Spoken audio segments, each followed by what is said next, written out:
ni la directrice de l'hôpital ne veulent nous entendre, y compris la directrice de l'hôpital, qu'on fasse le tour des services. Vous voyez, on est dans un pays très démocratique, c'est-à-dire que l'hôpital appartient à qui? Est-ce qu'il appartient à la directrice ou à nous? Il appartient à nous. Donc, a priori, on devrait pouvoir aller discuter avec les personnels qui sont en grande difficulté. Certains sont en grève, en partie dans le service de chirurgie, parce qu'ils sont en sous-effectif. Alors, la situation actuelle, elle était hautement prévisible. Rappelez-vous, ça fait des années que l'on explique qu'il faut former plus de médecins, qu'il faut former plus d'infirmières, qu'il faut arrêter de fermer les lits, arrêter de restructurer.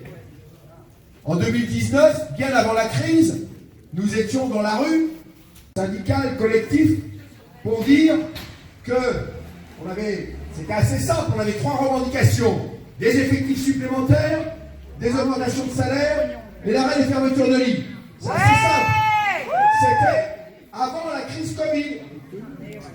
Et alors, depuis qu'il y a la crise Covid, on nous explique que s'il y a des difficultés, c'est à cause de ce coronavirus. Mais si les urgences sont fermées aujourd'hui la nuit, est-ce que c'est la cause du coronavirus? Ben non. Si dans mon hôpital en Seine-Saint-Denis, aujourd'hui 25% des lits sont fermés, par manque de personnel, c'est pas la faute du coronavirus. Voilà. Donc, en situation de crise, il faut savoir prendre des décisions. Et alors, hier, j'ai donné une interview à Var Matin. Et comme les journalistes font bien leur travail, ils m'ont interviewé, et ils ont demandé au directeur de l'ARS, au directeur territorial de l'ARS, de donner son avis. Quel avis a-t-il donné? D'une part, j'ai un discours préenregistré. Première réflexion. Deuxième réflexion, deuxième argument, c'est on fait beaucoup de choses depuis le 29 octobre. On se réunit tous les mardis. Super. Donc, l'ARS sert à faire des réunions. Non, l'ARS est là pour assurer un principe constitutionnel en termes de service public, qui est l'égalité de traitement de tout citoyen, quel que soit son lieu de résidence sur le territoire national. Voilà. Ça, c'est le rôle de l'État. Et les ARS étant le bras armé de l'État dans le domaine de la santé, c'est leur rôle. S'il n'est pas capable d'assumer son rôle, ce monsieur, qui s'en aille. Mais voilà, il y a un problème. Depuis le 29 octobre, il n'a rien fait. Or, il y a des solutions. Moi, je vais vous expliquer ce qu'on peut faire immédiatement. Il faut que la médecine de ville se réorganise et joue son rôle. On a supprimé l'obligation de la garde des médecins en 2002. Alors individuellement, je peux comprendre, les médecins qui sont de moins en moins nombreux, ils ont une charge de travail importante. D'accord, mais collectivement, il faut qu'ils assurent les gardes de nuit, le week-end, pour une raison très simple. Vous êtes dans un département où vous avez un nombre de personnes âgées très important. Quand ces personnes ont un problème de santé, elles ont besoin qu'un médecin vienne les voir à domicile. Et la plupart du temps, avec un examen médical, une prescription, eh bien on peut rester à domicile. Et ne pas venir aux urgences par défaut, en appelant un autre service public qui n'en peut plus, que sont les pompiers, qui vont chercher la personne à la maison, parce qu'il n'y a pas de médecin qui peut se déplacer, et elle arrive ici aux urgences, on l'attend sur un brancard, et on la renvoie le lendemain avec une ordonnance. C'est du non-sens. Donc il faut rétablir la garde des médecins de ville avec les visites à domicile. Alors après, il faut se mettre autour de la table et discuter. Vous savez, les départements, les médecins ont demandé une voiture et un chauffeur. Pourquoi pas, si c'est ce qu'ils demandent, pour qu'ils fassent des visites à domicile. Et puis on voit comment on les rémunère, mais voilà, il faut qu'ils fassent leur boulot. Et à l'hôpital, il faut aussi que l'ensemble des médecins fassent leur boulot. Moi, je suis urgentiste. Eh bien, écoutez, on ne peut pas, ce qu'on appelle la permanence de soins, ne peut pas reposer que sur une seule catégorie de médecins. Il faut que l'ensemble des médecins participent aux gardes en ville et à l'hôpital. Hormis les plus âgés qui ont des problèmes de santé et quelques hyper spécialistes, tous les médecins doivent pouvoir assurer la garde. La nuit et le week-end, si tout le monde participe, ça sera une garde par mois ou toutes les 6 semaines. Donc c'est possible. Il n'y a pas besoin d'attendre 10 ans pour former de nouveaux médecins.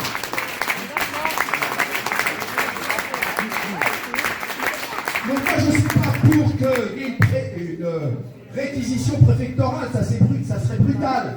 Mais on décide de la stratégie, on réunit les gens et on met en œuvre, on arrête les réunions. Voilà. Eh bien, s'il y a des refus, peut-être qu'il faudra aller jusqu'à la réquisition pour certains. Mais je pense que les gens sont raisonnables. Et si on est assez ferme pour dire, mais écoutez, c'est la mission de service public, il faut que chacun fasse un effort, eh bien on peut arriver à une solution. Ah, et puis il faudra préparer l'avenir. Préparer l'avenir, c'est quoi? C'est former plus de médecins. Quand M. Véran vous dit il faut 10 ans pour former un médecin, M. Véran est un menteur. Pour réguler les besoins en médecins, c'est pas 10 ans, c'est quand les étudiants, en fin de 6e année, choisissent leur spécialité, qu'on peut réguler en fonction des besoins. Vous savez, si on a connu ces difficultés qu'ont entraîné le confinement et tout ce qui a suivi, c'est pas parce qu'il y a eu une épidémie qui a touché des millions de personnes avec des millions de malades. C'est parce qu'on n'avait pas assez de lits de réanimation. Et pourquoi on n'avait pas assez de lits de réanimation? Parce qu'on n'avait pas assez de réanimateurs. Et quand nous étions un certain nombre, après la première vague, à dire nous n'avions déjà pas assez de lits de réanimation, on en a ouvert un certain nombre, on a commencé à former du personnel. Il faut continuer à former ce personnel pour maintenir un nombre de lits ouverts supérieur aux 5000 lits qui étaient déjà insuffisants. On gardait au moins 8000. On a refermé ces lits, on est revenu à 5000 lits.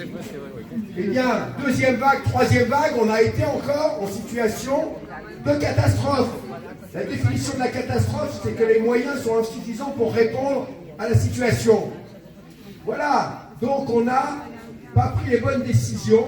Et quand je vous dis qu'on n'a pas pris les bonnes décisions, c'est aussi sur la régulation des médecins en fonction du choix de leur spécialité. Parce qu'en novembre 2020, c'était le moment où les jeunes choisissaient leur spécialité. On disait, on ne forme pas assez de spécialistes. 75 réanimateurs par an, on forme pour toute la France. On a demandé qu'on augmente ce nombre. Et bien en novembre 2020, le gouvernement a refusé d'augmenter le nombre de réanimateurs en formation. Voilà. Donc, si on n'a pas assez de lits pour les vagues suivantes, c'est parce qu'on ne savait pas donner les moyens. Aujourd'hui, si vous lisez un petit peu la presse, vous avez peut-être entendu parler de la ville d'Orléans, où depuis des années, nous demandons à ce qu'il y ait une fac de médecine qui soit mise en place à Orléans, parce que la région centre est la région qui manque le plus de médecins. Il n'y a qu'une seule faculté de médecine à Tours. Eh bien, devant la carence de l'État et des gouvernements successifs, qu'est-ce qui se passe aujourd'hui à Orléans? On a été chercher l'université de Zagreb, en Croatie, pour créer une antenne de la faculté de médecine pour former les médecins en France. C'est une honte. Voilà. Donc, la situation que l'on connaît aujourd'hui, il y a des responsabilités politiques. Voilà. Donc aujourd'hui, nous sommes dans une situation où il faut dire les choses clairement. Quand vous avez des gens qui se mobilisent, comme vous ce soir, et que la directrice de l'hôpital explique qu'il faut arrêter la mobilisation parce que ça nuirait à la réputation de l'hôpital. Et c'est pour ça qu'on n'arriverait pas à trouver des médecins. Mais madame la directrice, qui est une fonctionnaire d'État, quel jeu jouez-vous? Si vous croyez que le problème, c'est la réputation de l'hôpital, ça veut dire que vous êtes dans une problématique de concurrence. Donc vous voulez piquer les médecins à vos collègues des autres hôpitaux. Ce n'est pas sérieux, madame la directrice. Vous n'êtes pas à votre place ici, si vous tenez ce type de propos. C'est justement en mettant en lumière les problèmes qu'on peut les résoudre. Et ce qu'on demande aujourd'hui à l'ARS, à l'Agence régionale de santé, c'est qu'ils arrêtent leur réunion du mardi, qu'ils en fassent une seule réunion en mettant sur la table les propositions que l'on fait ce soir et que l'on a déjà faites et qu'ils ont refusé de mettre en œuvre. Voilà, c'est ça qu'il faut exiger.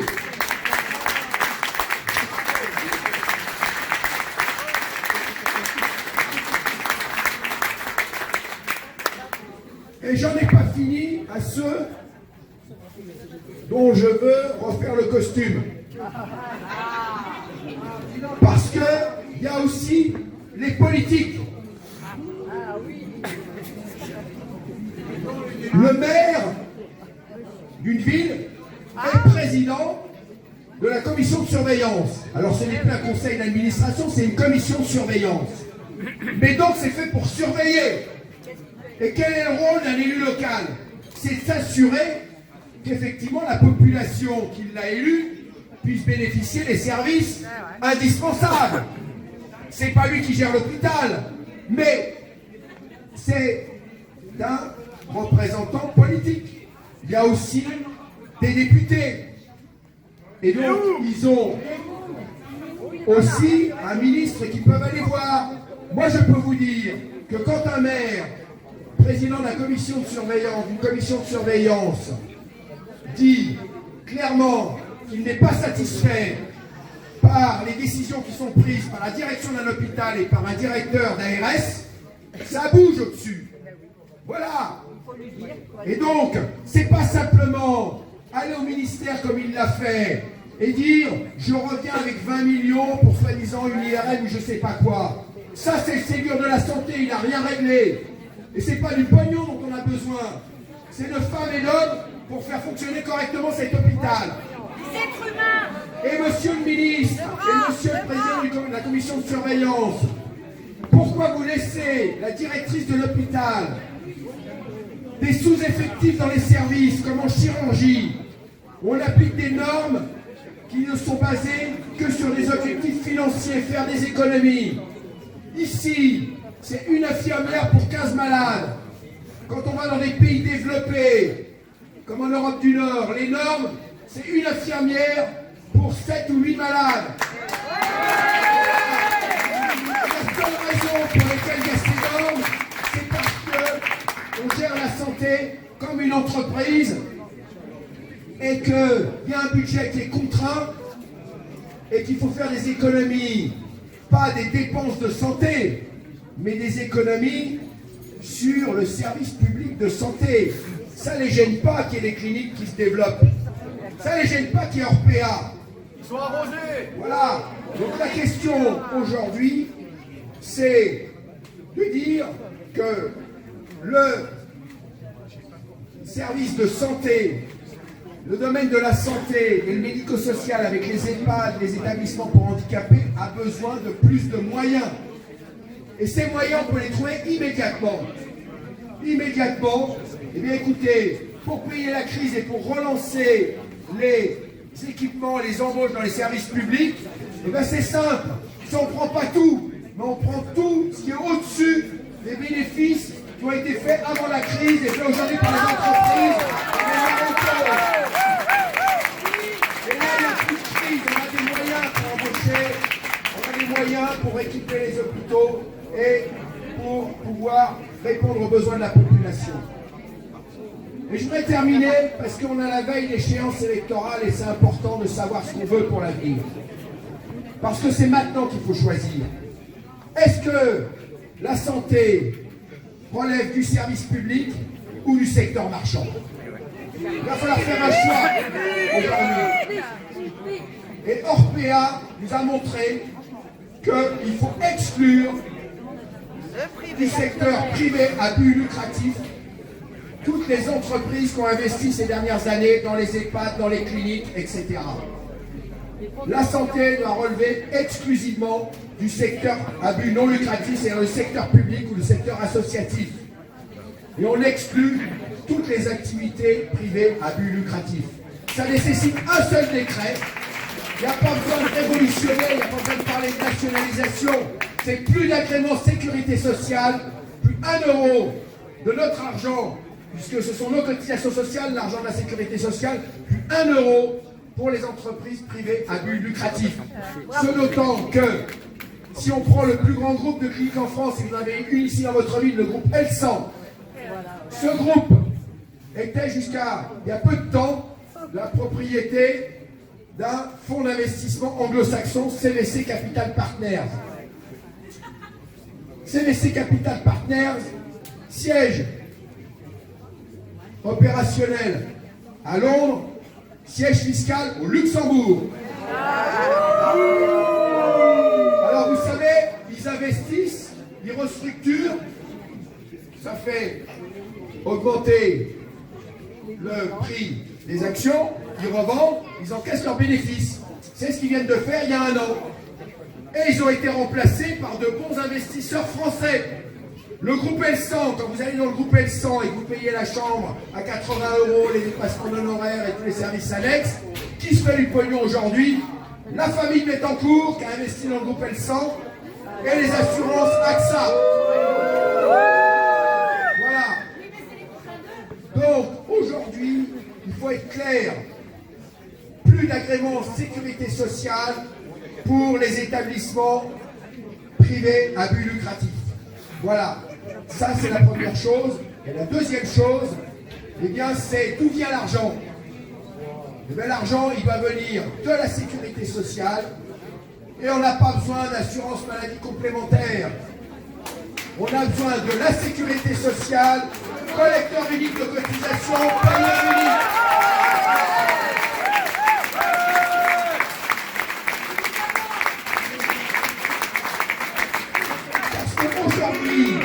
Aujourd'hui, écoutez, c'est du business, l'assurance maladie complémentaire. Et qu'est-ce qu'on essaye de nous vendre là, avec la mutuelle pour tous? C'est un marché pour les assureurs. Et à terme, on aura un système à l'américaine.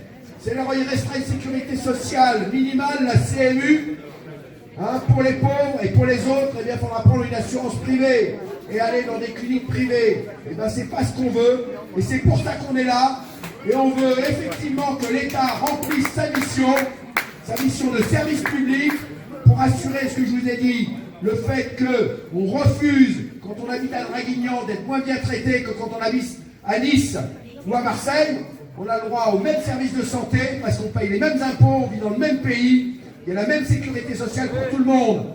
Donc madame la directrice de cet hôpital, monsieur le directeur territorial de l'ARS et monsieur le maire, au boulot!